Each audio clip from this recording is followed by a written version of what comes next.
Professor, CSGM University. I have more than 11 year experience in the teaching, and I have presented various papers in the Scopus National Conference, International Conference, and all.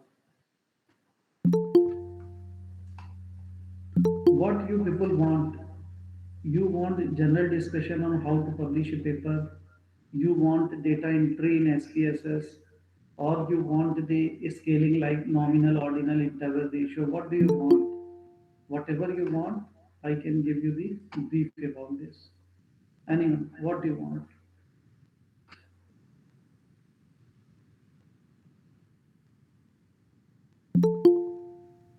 क्या discussion करें?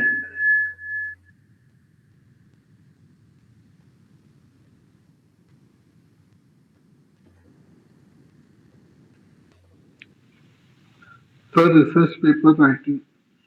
Research paper pattern पे discuss करना है, तो चलिए आज उसी पे बात कर लेते हैं। Okay,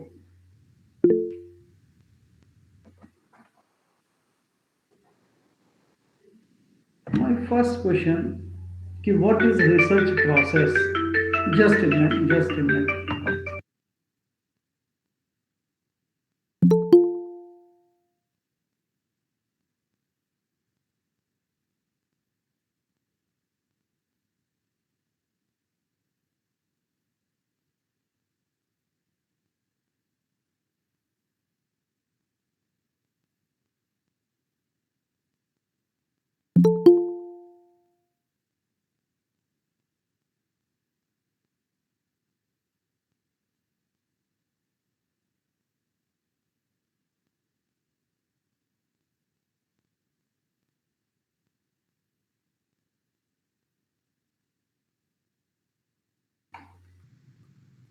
Student, just a minute. Sorry for interruption. Just wait for only for 1 minute. Wait, wait, wait.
Anyone, what is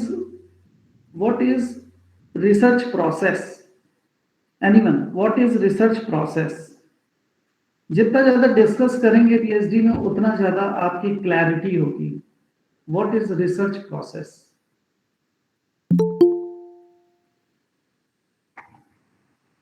research process के जल्दी कोई स्टेप्स बताइए भाई, मुझे पता है, मैं अपनी नॉलेज के लिए नहीं पूछ रहा हूँ, आपको जो करेक्शन चाहिए मैं उसके लिए पूछ रहा हूँ, ताकि आपको कुछ करेक्ट कर सकूं कि क्यों किया जाता है। What is research process?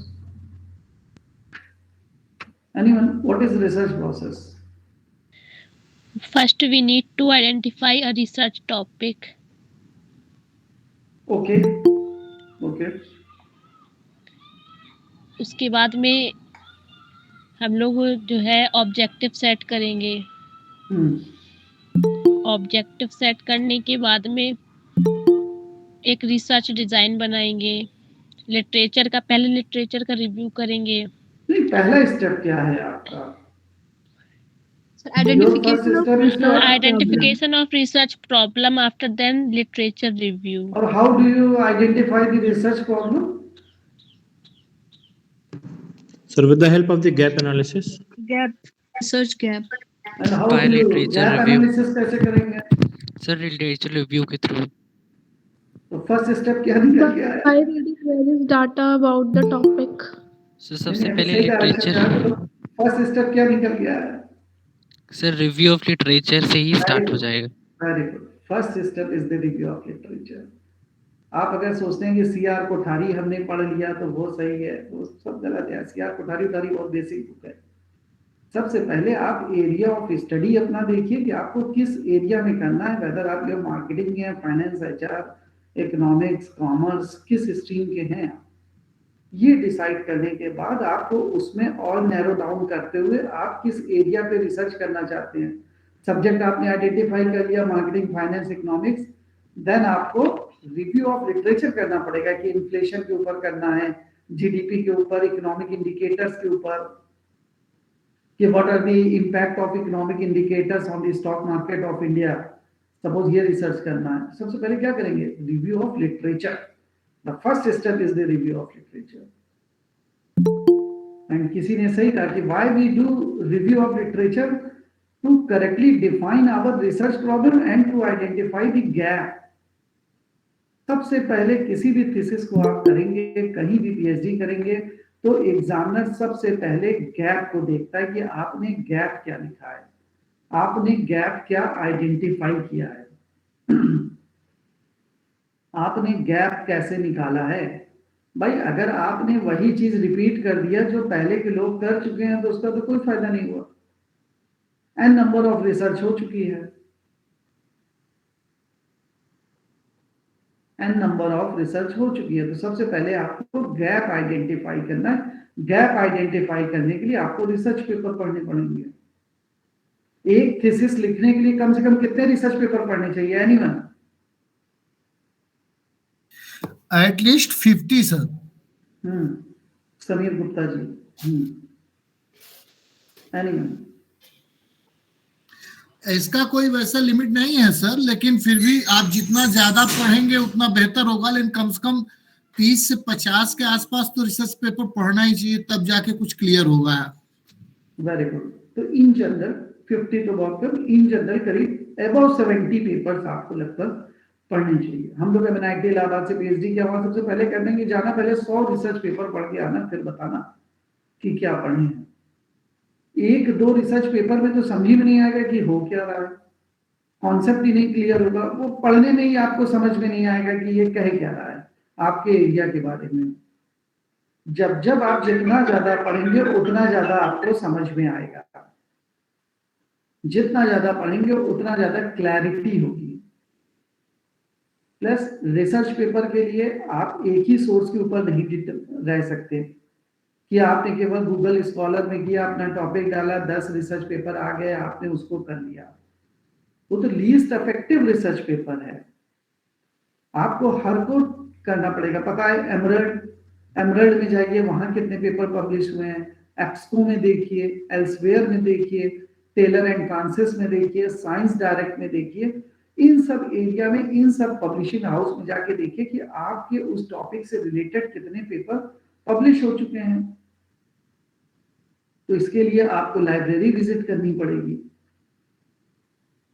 तो अपने जो भी डिपार्टमेंट से एक लेटर साइन कराइए, लाइब्रेरी विजिट करिए। आप IIM लखनऊ जा सकते हैं, IIM अहमदाबाद, जिसके जहां भी जो भी पास में है, अपना पता कर लीजिए दोस्तों से कि कहाँ कौन से डेटा का सब्सक्रिप्शन है।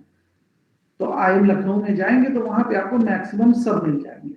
MNIT इलाहाबाद में विजिट कर सकते हैं, वहां पे एमरल्ड और एप्सको का सब्सक्रिप्शन है कि अगर कोई भी पेपर एमरल्ड के जर्नल में छपा है या एप्सको के जर्नल में छपा है तो वो वहां से डाउनलोड हो जाएंगे। अदरवाइज गूगल स्कॉलर से डाउनलोड नहीं होंगे, क्योंकि सब पेड वर्जन होते हैं, पेड सर्विसेज होती हैं, तो आपको वहां पे विजिट करना पड़ेगा। तो आप रिसर्च पेपर एक बार डाउनलोड करके लेते आइए अपने एरिया से और फिर उसको प्रिंट आउट निकाल के पढ़ना शुरू करिए। एक पेपर को कम से कम 4 बार पढ़ेंगे तब जाके क्लैरिटी आती है कि वो कहना क्या चाहता है। प्लस रिसर्च इज साइंटिफिक, हर चीज का आपको लॉजिकल एक्सप्लेनेशन देना पड़ेगा, हर चीज का आपको लॉजिकल एक्सप्लेनेशन देना पड़ेगा। ऐसा नहीं कि हमारा ये मन किया तो ऐसे, हर चीज। और वो लॉजिक आपको कहां से पता चलती है? रिसर्च पेपर से। जैसे मैंने जो पीएचडी किया तो my topic was the an empirical study of causality and cointegration of Indian stock markets with the developed and emerging economies के साथ था मेरा। तो भाई हमने डेली डेटा लिया, तो डेली डेटा क्यों लिया? क्वार्टरली रिटर्न हमने कैलकुलेट किया, तो क्वार्टरली रिटर्न क्यों कैलकुलेट किया? These are the questions. Data की नॉर्मेलिटी चेक किया कि नहीं किया? हर चीजें आपका लॉजिक होना चाहिए। और अगर आप पेपर इस हिसाब से बनाएंगे तो अच्छे से अच्छे जर्नल में आपका पेपर पब्लिश हो जाएगा। अभी रिसेंट में जो मेरा पेपर पब्लिश हुआ वो इंडियन जर्नल ऑफ फाइनेंस में हुआ, स्कोपस में। तो पेपर में उनको कुछ नयापन चाहिए आपको। अगर आप रिव्यू ऑफ लिटरेचर आपका जितना अच्छा होगा, आपका रिसर्च पेपर उतना अच्छा बनेगा। तब आप गैप अच्छे से निकालेंगे, आपको टूल्स टेक्निक का आइडिया हो जाएगा कि क्यों हम टूल्स टेक्निक कब किस फील्ड में कब कौन सी टेक्निक लगाते हैं, कब कौन सी नहीं लगाते हैं। किसी भी टेक्निक को लगाने के पहले आपको एजम्पशंस चेक करने पड़ते हैं कि पहले वो एजम्पशंस मीट हो रहे हैं कि नहीं। अगर वो एजम्पशंस मीट हो रहे हैं तभी आप लगाएंगे, अदरवाइज नहीं लगा सकते। तो चाहे रिग्रेशन लगाइए, चाहे कोरिलेशन लगाइए, तो पहले आपको अपने डेटा का एजम्पशंस मीट करना पड़ेगा कि व्हाट इज योर एजम्पशंस। सबसे पहले एग्जामिनर आपके थीसिस इवैल्यूएट करने आता है, सबसे पहले वो यही चेक पूछता है कि भाई एजम्पशंस आपने किया कि नहीं किया। सपोज करिए आपने, my one friend was has brilliant PhD, तो टॉपिक वाज कि a study on this with special reference to India, with special reference to India.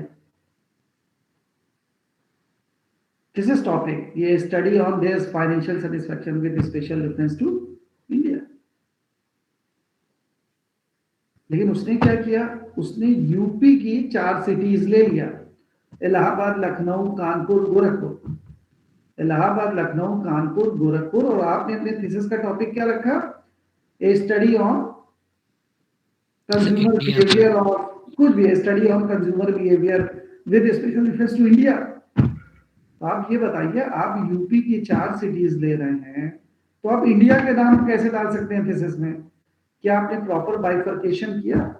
आपने इंडिया में पूरी सैम्पलिंग करी है? जो आप इंडिया के लिए फाइंडिंग आप निकाल रहे हैं, आपका तो केवल जो फाइंडिंग हुई वो ईस्टर्न उत्तर प्रदेश के लिए हुई। तो यहाँ पे तो टॉपिक सबसे पहले आपका सही होना चाहिए कि टॉपिक क्या होना चाहिए आपका। तो ये चीज आपको देखना पड़ेगा, ये टॉपिक कैसा होना चाहिए। तो टॉपिक भी जब हम डिसाइड करते हैं तो हर चीज में लॉजिक होना चाहिए। मैं वो कह रहा हूं, कोई भी चीज रिसर्च में ऐसा नहीं कि कुछ भी लिख दिया। आप कंक्लूजन लिखेंगे, एक भी लाइन लिखेंगे, तो हर जगह आपका लॉजिक होना चाहिए। प्लस जर्नल्स, आप जिस भी जर्नल को टारगेट कर रहे हैं, आप जिस भी जर्नल को टारगेट कर रहे हैं कि मैं इस स्कोपस जर्नल में पब्लिश करना चाहता हूं, या यहाँ बहुत से पेपर पब्लिश हुए हैं, तो एनीवन क्या सबसे अच्छा तरीका है? अभी किसी सर ने बताया होगा, आप लोगों ने इतनी क्लासेस अटेंड कर चुके हैं। सर जर्नल के स्कोप के साथ जो है अपना जो पेपर है उसको मैच अप करें, या जर्नल फाइंडर से एब्स्ट्रैक्ट डाल के वहां से फाइंड आउट करें। ओके, और हमें ये भी देखना होता है सर कि उनका क्राइटेरिया क्या है, वो किस आवाज आपकी बहुत मांग रहे हैं। आवाज आपकी, हाँ सर फिर से रिपीट करिएगा सनी जी। सर हमें ये भी देखना होगा कि उनका क्राइटेरिया क्या है, उनका जो भी हम जो भी पेपर पब्लिश करना चाहते हैं उस टॉपिक से रिलेटेड पत्रिका हमको चुननी होगी, और उनकी जो जरूरतें हैं, उनका क्या पैटर्न है लिखने का, वो हर पत्रिका का कुछ ना कुछ थोड़ा सा डिफर होता है।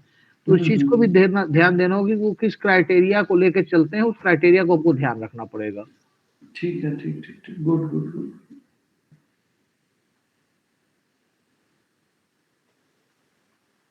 द मेन इंपॉर्टेंट थिंग्स जो आपको बता रहा हूं, ये सब बहुत लॉजिक चीजें हैं। किसी अच्छे जर्नल में पेपर पब्लिश कराना है तो सबसे पहले आपसे रिलेटेड या आपके टॉपिक से रिलेटेड उस जर्नल में जो भी पेपर पब्लिश हुए हैं उसका साइटेशन आपके पेपर में जरूर होना चाहिए। This is the logic. आप जिस भी जर्नल को टारगेट कर रहे हैं तो उनका साइटेशन आप अपने पेपर में डालेंगे तो उनके जर्नल की विजिबिलिटी बढ़ेगी। उसमें सबसे पहले वो यही चीज देखते हैं कि आपने उनके जर्नल को साइट किया है कि नहीं अपने उसमें, तो उसमें कम से कम उनके 4-5 ऑथर को आप साइट करेंगे, तब आपके एक्सेप्टेंस की प्रोबेबिलिटी बढ़ जाती है। अगर आपने उनका रेफरेंस, उनका साइटेशन अगर आपने दिया है उनके जर्नल का, तो ये सब बहुत छोटी छोटी चीजें हैं जो कि बहुत काम में आती हैं। आपका एरिया, स्कोप, ये सब चीजें तो आपको देखना ही पड़ेगा, टीचिंग पैटर्न क्या है, ये सब चीजें देखना पड़ेगा, लेकिन रेफरेंस जरूर देना, रेफरेंस हमको जरूर देना।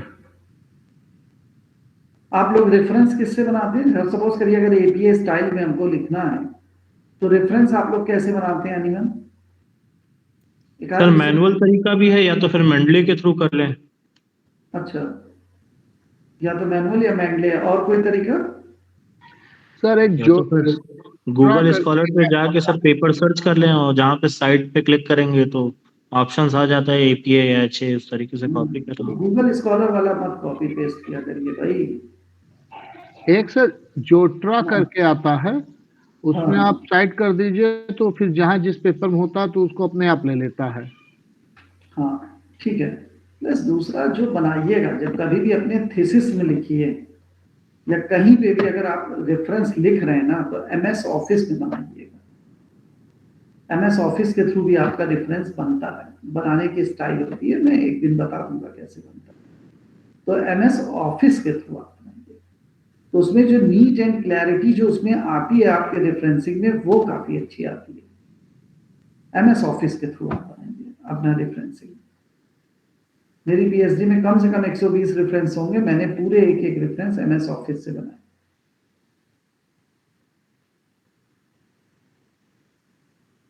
तो किसी भी अगर अच्छे रिसर्च पेपर को टारगेट करना है तो उसमें जो जो पेपर पब्लिश हुआ है उसको देखिए, रिव्यू ऑफ लिटरेचर प्रॉपर करिए, गैप कायदे से निकालिए, एनालिसिस करिए, और कुछ न्यू फाइंडिंग्स, न्यू कंक्लूजन्स को देने की कोशिश करिए। उस जर्नल का साइटेशन हमेशा दीजिएगा, हमेशा आपका अच्छा होगा।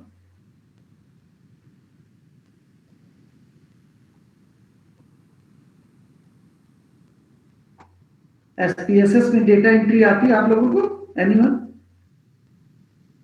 एवरीवन? हेलो सर, तो क्या हमें जब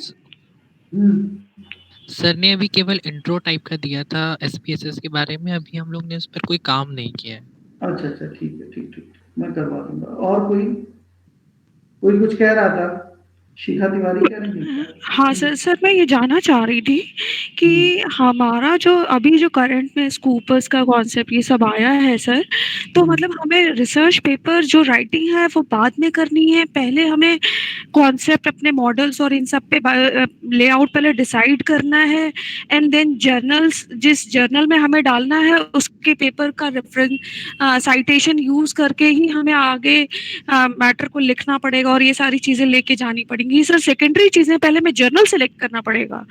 नहीं, जस्ट मिनट, मैं आपको एक छोटा सा एग्जाम्पल, मतलब आप पूरा सीरियल वाइज स्टेप जानना चाहती हैं कि कैसे हम करें, आई थिंक शायद। तो सबसे पहले जो तो देखिए, सबसे पहले अभी आपका कोर्स वर्क हो जाएगा, आप रजिस्टर्ड हो जाएंगे, आप सर बिफोर कोर्स वर्क हमें अपना एक पेपर पब्लिश करवाना है, हमारी गाइडलाइंस में सर ने हम लोगों को ये बोला हुआ है अभी। ठीक है, तो उस गाइडलाइंस में तो ये है ना कि किसी भी ISSN नंबर में या पीयर रिव्यूड में हमको पेपर पब्लिश कराना है, तो वहां पे तो कोई स्कोपस से ऐसा मेंशन नहीं है कि UGC केयर या स्कोपस पे कराना है, right?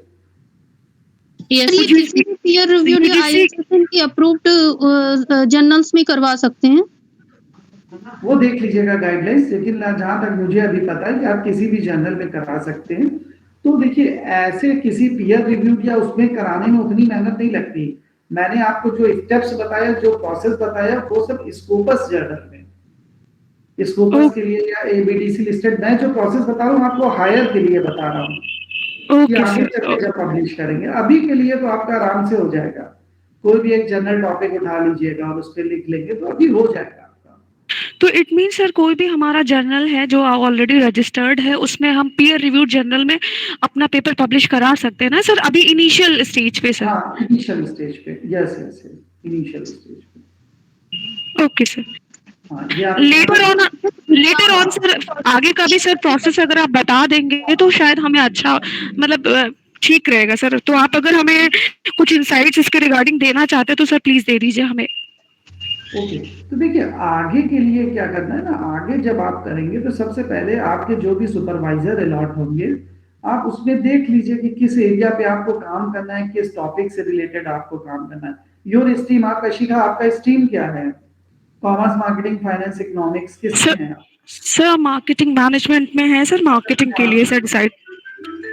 Just a minute, marketing management में है आप, तो मान लीजिए मार्केटिंग मैनेजमेंट में हमको ग्रीन मार्केटिंग के ऊपर कुछ करना है। सपोज करिए आपने डिसाइड किया कि हम ग्रीन मार्केटिंग के ऊपर कुछ करेंगे, ठीक है?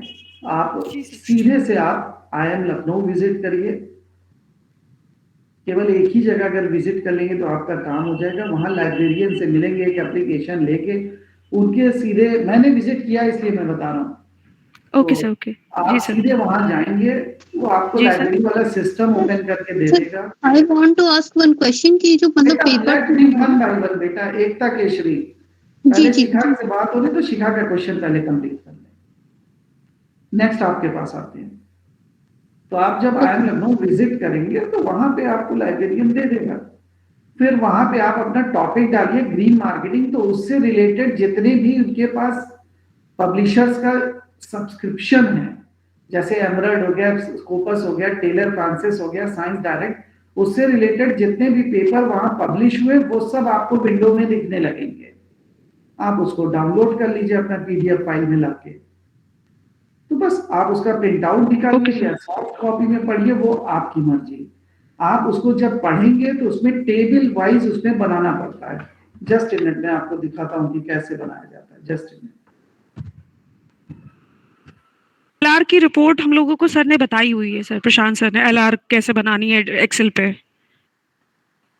अच्छा, तो उसमें मतलब कि ऑथर का नाम क्या है, फाइंडिंग्स क्या है, कंट्री, ईयर, ये सब ऐसे करके?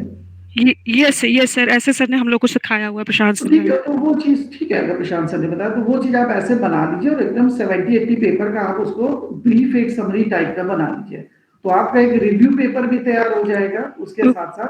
प्लस आपको एक गैप आइडेंटिफाई करने में, प्लस कौन से ऑथर ने कौन कौन सी टूल्स टेक्निक लगी है, कौन सी टेक्निक सबसे ज्यादा लगी है, कौन सी टेक्निक नहीं लगी है, वो सब आइडेंटिफाई करने में आपको हेल्प मिल जाएगी। तो जब आप रिव्यू ऑफ लिटरेचर अपना कर लेंगे तो उसके बाद आप अपना टॉपिक डिसाइड कर लीजिए। फिर अगर प्राइमरी बेस पे है तो क्वेश्चनर बना के डेटा कलेक्ट करिए। फिर उसके बाद आप जब इतना रिसर्च पेपर पढ़ चुके होंगे तो आपको पूरा आइडिया हो जाएगा एनालिसिस करने में कि कैसे हमको करना है। फिर आप कोई एक वर्कशॉप कर लीजिए, या आपके सुपरवाइजर को वो टूल्स टेक्निक आती है या आपको आती है तो वो टूल्स टेक्निक लगा के आप पूरा फाइंडिंग अपनी निकाल लीजिए, जनरलाइज कर लीजिए, कंक्लूजन लिख लीजिए, सबमिट कर दीजिए। तो अगर सिस्टमेटिकली करेंगे, साइंटिफिकली करेंगे तो बहुत आसान तरीके से 3 साढ़े 3 साल में आपकी PhD हो जाएगी। प्रॉपर गाइडेंस में। Okay sir there is another question sir, हम लोगों को इनिशियल स्टेज में भी जैसे सपोज दैट मार्केटिंग में जाते हैं तो हमारे पास 2 ऑप्शन आते हैं, इधर हम ऑफलाइन मार्केटिंग में जाएं या फिर ऑनलाइन मार्केटिंग में जाएं, तो सर हमें टॉपिक डिसाइड करने में भी बहुत डाउट हो रहा है, कंफ्यूजन हो रहा है कि हम किस में जाएं, कैसे जाएं। सपोज दैट किसी ने हमें ग्रीन मार्केटिंग बता दिया तो हम ग्रीन मार्केटिंग के बारे में लिटरेचर रिव्यू ये करना मैं नहीं बता रहा हूँ, ये देखिए, ये टॉपिक मैं या आप नहीं डिस्कस करते। It is the relationship between the supervisor and research scholar, दोनों को कंफर्टेबल होना चाहिए।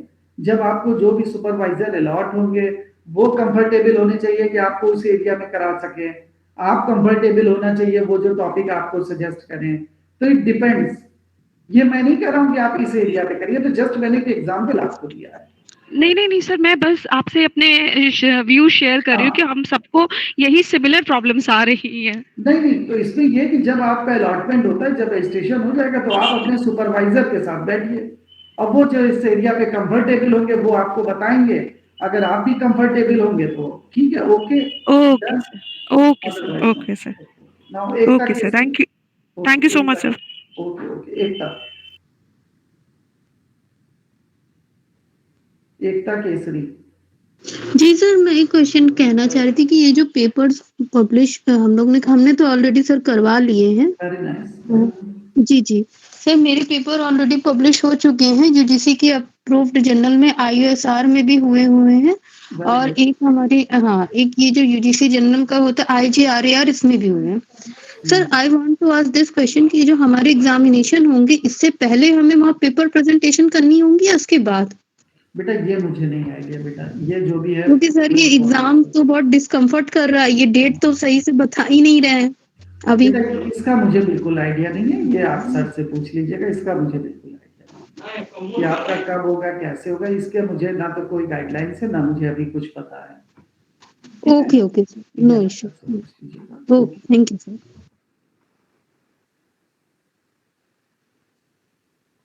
मैं आपको तब तक एसपीएसएस की विंडो दिखाना चाहता था कि एसपीएसएस देखा है आपने, एसपीएसएस में कैसे काम करते हैं, और ये वो कि nominal ordinal interval ratio scale clear है आपको? जी सर। अच्छा, ये सब क्लियर है सबको, ठीक है, बढ़िया। तो रुकिए, मैं एक मिनट एसपीएसएस ऑन करके आपको दिखाता हूँ, just minute.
I think now questionnaire is visible to everyone.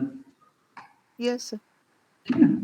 This was the questionnaire a student was doing under major research project under me. ये एक स्टूडेंट थी, उसने मेजर रिसर्च प्रोजेक्ट बनाया था।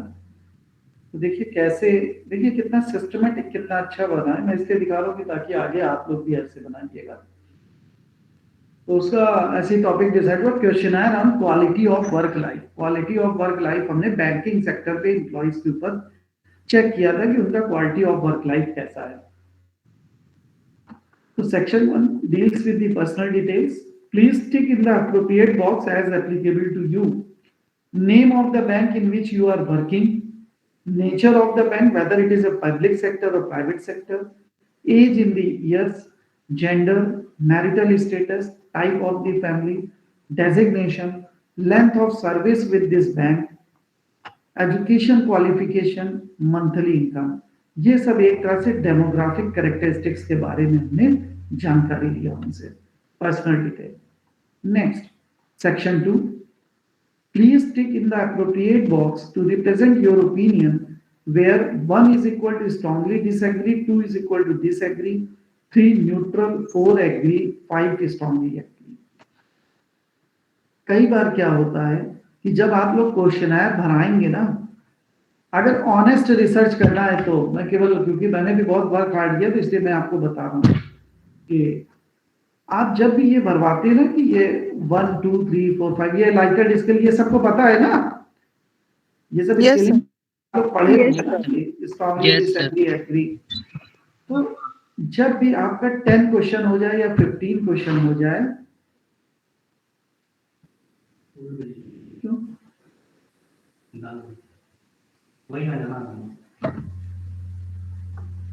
Just a minute।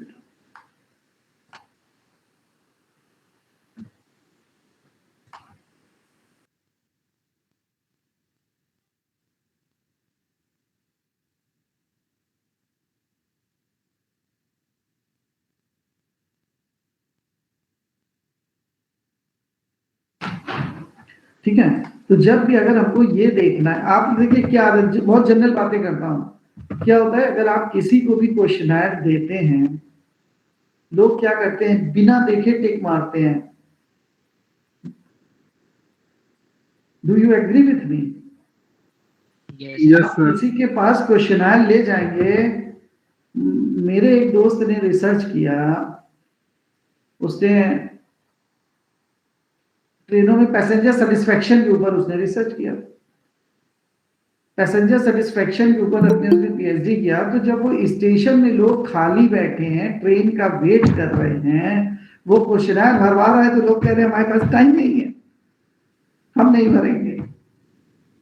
उसने फिर travel करना शुरू किया, यहाँ से दिल्ली, यहाँ से देहरादून, इलाहाबाद से, चूंकि मैं इलाहाबाद को, इलाहाबाद से देहरादून, इलाहाबाद से लखनऊ मूव करना शुरू किया। तो वो ट्रेनों में भरवाता था लोगों से क्वेश्चनर कि भाई मेरा क्वेश्चनर भर जाए। तो आप जब भी किसी को, आप या हम भी अगर अपनी बात करें, तो जब भी क्वेश्चनर भरते हैं तो लोग क्या करते हैं, बिना देखे टिक मार देते हैं, strongly disagree, agree, agree, disagree, ऐसे। तो क्या किया जाता है, हर 8वें 10वें क्वेश्चन के बाद इसका ऑर्डर चेंज कर दिया जाता है।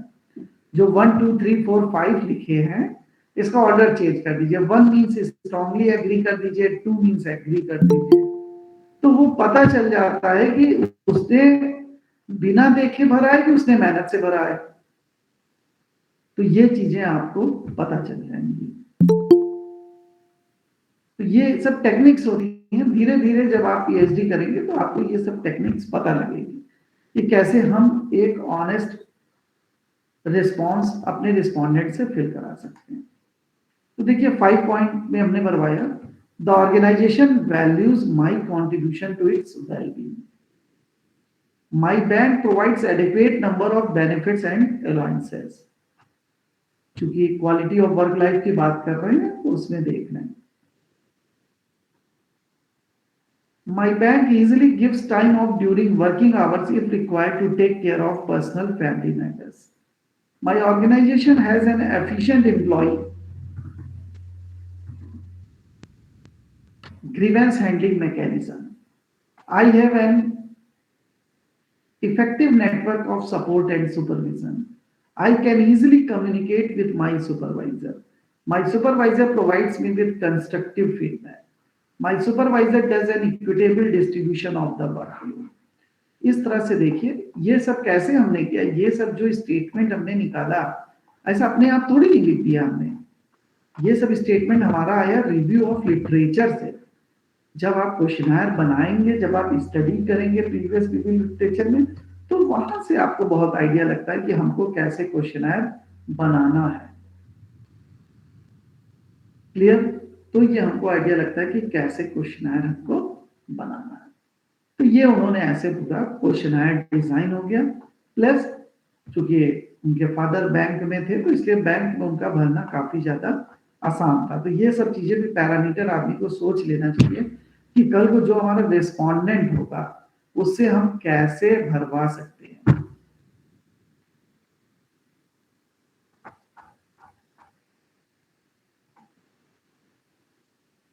तो ये क्वेश्चनर देखिए, आप लोगों का क्वेश्चनर हो गया, ये पूरा आपका क्वेश्चनर हो गया। तो अब हम एंट्री करना देखते हैं। जब से सबसे पहले the organization values my contribution to its well being. SPSS window clear है, दिख रहा है एसपीएसएस सबको? Yes sir. Okay okay. यहाँ देखिए सबसे पहले नेम में आप अपने वेरिएबल का कोई भी नाम, जैसे the organization values my contribution to its well being, यहाँ पे क्या लिख दीजिए? Well being. आपको आइडेंटिफाई करने के लिए यहाँ देखिए हमने वेल बीइंग लिख दिया। लेबल का क्या मतलब होता है? यहाँ पे आप पूरा क्वेश्चन अपना कॉपी पेस्ट कर लीजिए। क्वेश्चन कॉपी पेस्ट करने से क्या मतलब है कि आपको पता रहेगा कल को कि आप किस क्वेश्चन में आपका आंसर होने वाला है।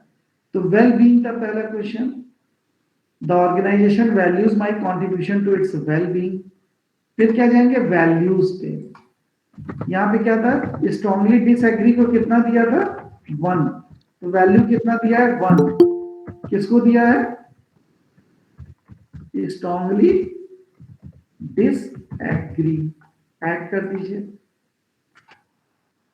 2 एग्री, डिसएग्री, 2 दे दीजिए डिसएग्री। 3 न्यूट्रल। क्लियर? 4 वैल्यू किसको दे देंगे?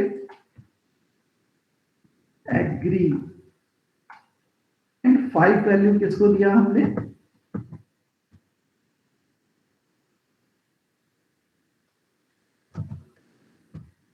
Strongly agree. ठीक है, ये देखिए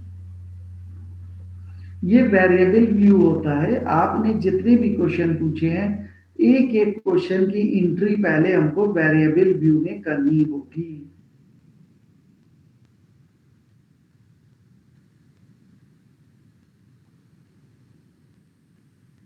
अब क्या करेंगे? डेटा व्यू में जाएंगे। हाँ देखिए नीचे कर्सर डेटा व्यू लिखा है। डेटा व्यू में गए, वेल बीइंग देखिए आपका लिखा हुआ आ गया। पहले रिस्पोंडेंट से अगर हमने पूछा तो उसने कहा भाई स्ट्रांगली डिसएग्री है, तो आपने 1 लिख दिया। 2 3 4 5 जो भी आदमी जो भी रिस्पॉन्स देता जा रहा है वो आप भरते जाइए। समझ गए?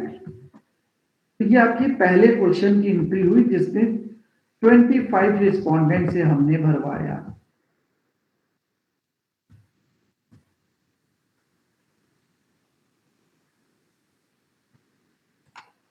ये देखिए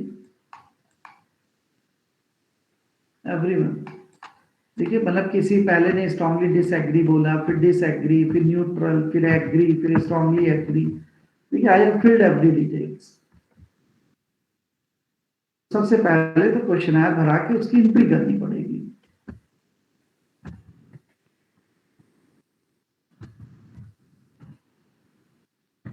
आवाज नहीं आ रही किसी की?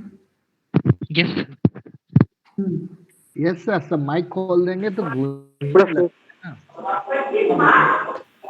कम से कम रिस्पॉन्स करिए। ये लगता है ना कि कहीं नेटवर्क का इश्यू तो नहीं, पता चला मैं बोल रहा हूँ वहां आवाज ही नहीं जा रही है। नो सर, आ रही मेरा है। पूरा लेक्चर खत्म हो गया, पता चला। नहीं सर, आवाज आ रही है। नो सर, आ रही है। आ रही सर आवाज कर देंगे। Okay okay. तो ये आपका ऐसे हम एंट्री करते हैं क्वेश्चंस की। Similarly, for second question, my bank provides adequate number of benefits and allowances. बस 2 ही 3 की मैं एंट्री करता हूँ। आप सीधे वेरिएबल व्यू में जाइए, सेकंड क्वेश्चन है बेनिफिट से रिलेटेड, फिर लेबल में गए my bank provides adequate number of benefit and allowances, सीधे वर्ड में उठाया पेस्ट कर दिया, देखिए पूरा क्वेश्चन आ गया। सर मिसिंग में नन ही आता है। किसमें? सर मिसिंग वैल्यूज के नहीं, ऊपर वो सब नन ही रहेगा, अभी वो सब नन रहेगा। ये सब कब होता है? ये धीरे धीरे एक्सपीरियंस, तो बहुत सी चीजें हैं जो अभी नहीं बता सकता, नहीं बहुत से डाउट आपको हो जाएंगे। वो दिक्कत ये ना कि जब बहुत से डेटा जब आप छोड़ देते तो वहां पे वो मिसिंग बताने लगता है। Okay sir. फिर देखिए यहाँ पे है, फिर यहाँ पे स्ट्रांगली एग्री डिसएग्री, ये सब आपको पेस्ट करना पड़ेगा। जैसे वहां आपने लिखा था लेबल बनाया था, ऐसे ही सब क्वेश्चन को कर दीजिए। डिसएग्री ट्रू हो गया, डिसएग्री फ्री हो गया, एग्री न्यूट्रल न्यूट्रल कर दे रहे हैं, उसमें क्या दिक्कत है? न्यूट्रल फोर्थ हो गया आपका, एग्री फिफ्थ हो गया, स्ट्रांगली एग्री, क्लियर? ओके, ये हो गया। तो इस तरह से हमें सारे क्वेश्चंस की एंट्री करनी पड़ेगी। सारे क्वेश्चंस की एंट्री करने के बाद ऊपर मेन्यू बार में बहुत से मेन्यूज हैं, आप अपने रिक्वायरमेंट के हिसाब से हमको क्या चीज करना है वो हम करते हैं। तो नेक्स्ट क्लास में मैं आपको इसका थोड़ा सा यूज मैं आपको बता दूंगा। मेरे पास देखिए क्वेश्चनायर की वाली फाइल भी है, just in minute I am showing you.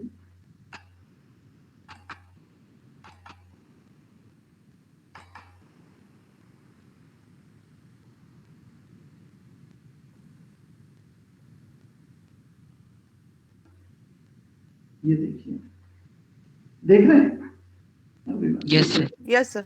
ये हर एक क्वेश्चन का उसमें बना हुआ है। जैसे पहले मैंने बनाया वेलबींग का, तो इसमें nature of the bank, age, gender, marital status, types of family, length of service, इस सब की पहले हमने कोडिंग किया है। यहाँ पे आके 1 2 3 4 5 जो कह रहे हैं कोडिंग किया। Education qualification, monthly income, organization support, work relations, जो भी चीज है। सर हाँ एक्चुअली में sir I have a humble request sir, आप ये इसका एक पीडीएफ शेयर कर सकते हैं ग्रुप में? बेटा ऐसा कोई पीडीएफ है ही नहीं हमारे पास। नहीं डेटा सर, है जो सर आपने एसपीएसएस में जो वर्क किया हुआ है से समझाने के लिए हम लोगों को एक पीडीएफ फॉर्मेट में, जैसे सीक्वेंस तो नोट कर लिया है हमने, बट फिर भी सर एक अगर आप अपनी एंड से भेज देंगे तो वो ज्यादा अच्छा। वो तो बेटा फिर बनाना पड़ेगा, मैं बना के आपको भेज दूंगा, ठीक है? ठीक है sir, thank you sir.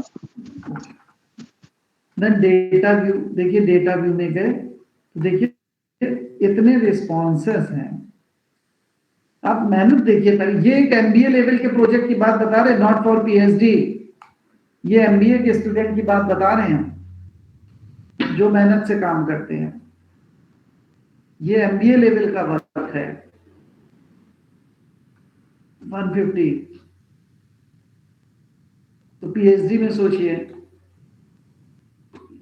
Nature of the bank, age, gender, देखिए इतने रिस्पोंडेंट है, 150 रिस्पोंडेंट हैं, सारा आंसर इसमें भरा हुआ है।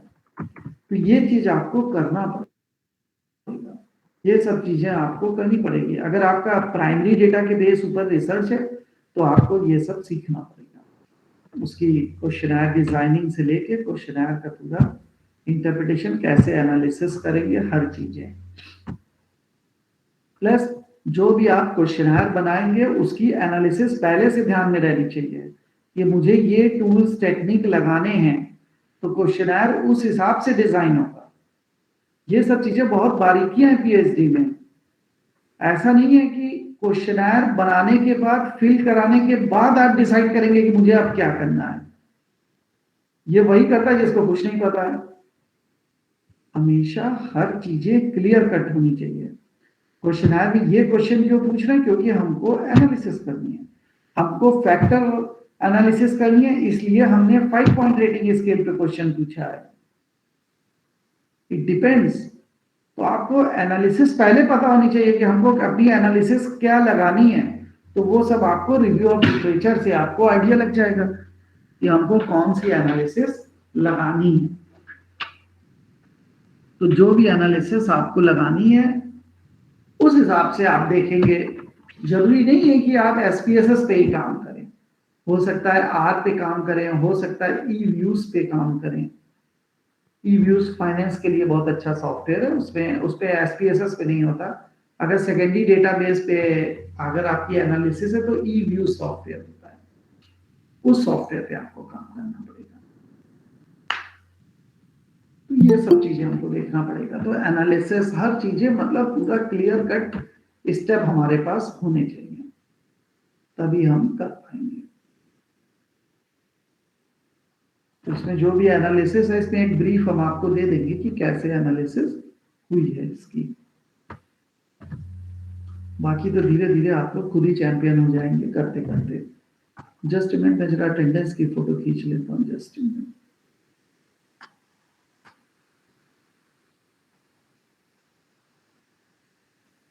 ये आपके यहाँ भी कोई PhD में क्लास रिप्रेजेंटेटिव होता है, कुछ ऐसा है कॉन्सेप्ट? No sir. अच्छा, ऐसा नहीं है कोई। No sir.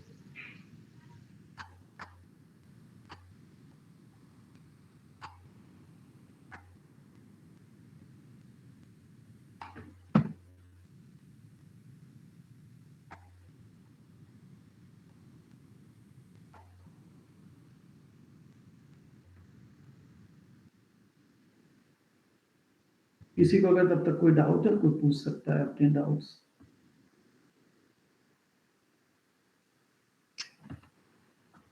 सर ये पूछना था कि जैसे अभी हम लोग के पास तो अभी कम टाइम है रिसर्च पेपर पब्लिश कराने के लिए, तो कौन-कौन से ऐसे जर्नल्स होते हैं जिनमें हम लोग अभी पब्लिश करा सकते हैं विदिन 2 मंथ?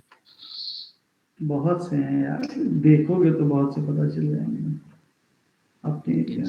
बस तुम टॉपिक डाल देना अपना गूगल स्कॉलर पे, तो वो सब जितने भी तुम्हारे छप के निकल के आएंगे वो सब तुम्हारे पेपर छप जाएंगे। Guys, I will share this link. Okay. I have some option. I will provide.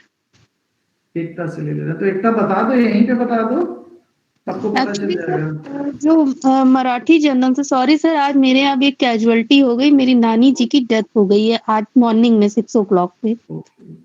तो पूरी फैमिली इंटायरली गई हुई है, बट वो जो जर्नल्स है वो मैंने उनकी कटिंग्स अपने पास रखी हुई है।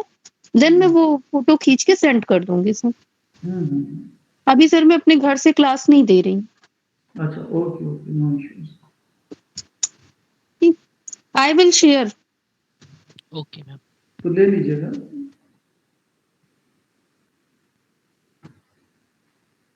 Let's try to attend more workshop. जितनी वर्कशॉप होती हैं तो उससे आपको डेटा एनालिसिस का काफी आइडिया लगेगा। अब तो काफी ऑनलाइन वर्कशॉप भी होने लगी है कि जिसमें ऑनलाइन आपको जाना भी नहीं पड़ेगा, तो आप उस वर्कशॉप को अटेंड करने की कोशिश करिए।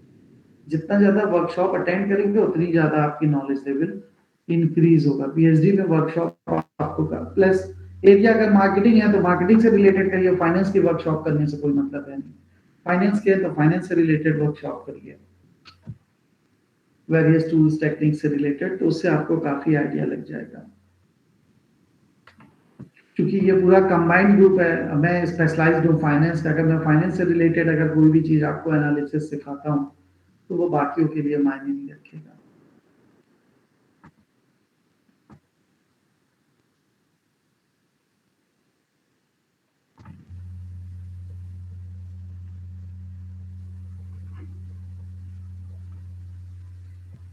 What is the name of the software for plagiarism? Nitin. Turnitin करके भी होता है।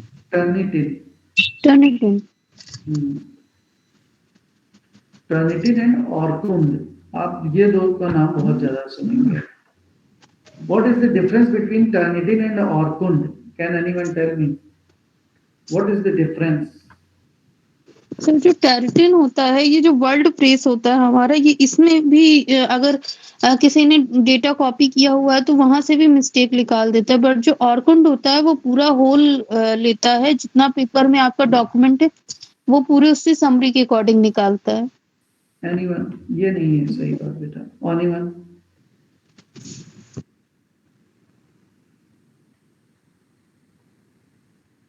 ठीक है, the basic difference between Turnitin and Orkund is that Turnitin has a largest number of database and Orkund has the less number of database.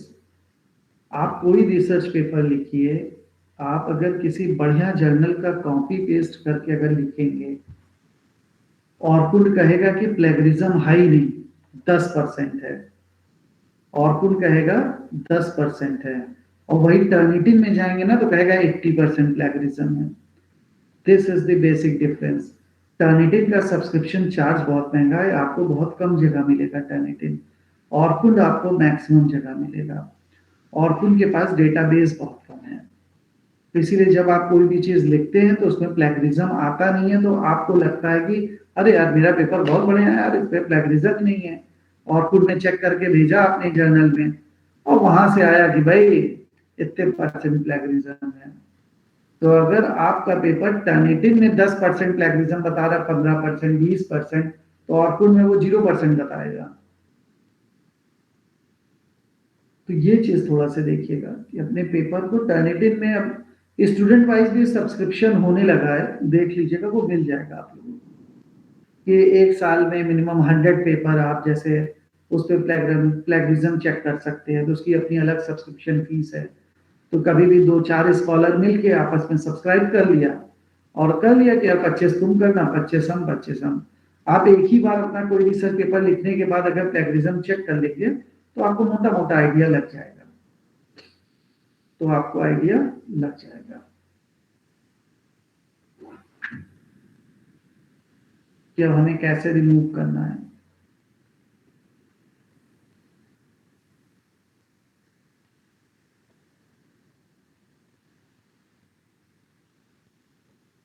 Regression analysis के बारे में idea है आप लोगों को?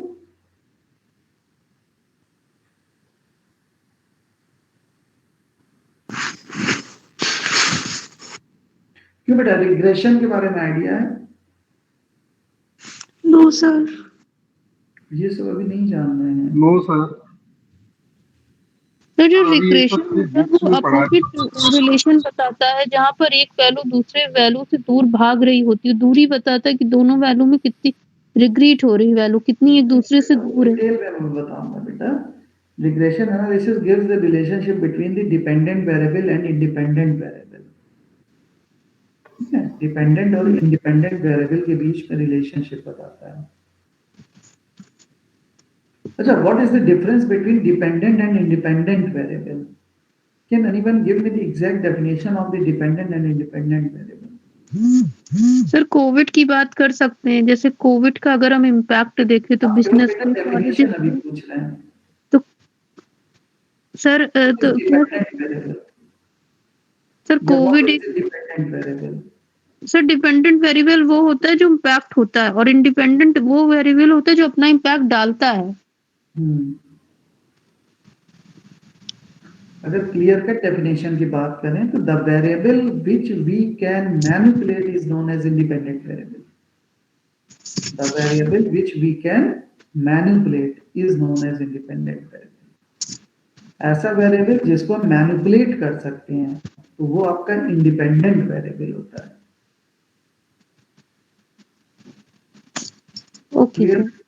The variable which we can manipulate, ये जरूर याद रखिए। यहाँ पे लोग पूछते हैं आपसे कभी इंटरव्यू में, तो लोग जैसे एग्जाम्पल बताते हैं सर कि वो ऐसा होता है सर, तो ये इंडिपेंडेंट वेरिएबल हुआ। नहीं, the variable which we can manipulate. अगर क्रॉप यील्ड की बात कर रहे हैं तो crop yield is the dependent variable. Independent क्या है? फर्टिलाइजर, आप उसको मैनिपुलेट कर सकते हैं। फर्टिलाइजर को आप क्या कर सकते हैं, मैनिपुलेट कर सकते हैं कि कौन सा फर्टिलाइजर डालें, कितना डालें, उसको आप मैनिपुलेट कर सकते हैं। ये सब है, धीरे धीरे काफी चीजें सीखने की जरूरत है, कोई नहीं, आ जाएगा। ठीक है everyone, thank you for today, we will meet again tomorrow the same. Thank you sir. Okay, thank you sir. Thank you sir. Thank you sir. Thank you sir. Thank you sir.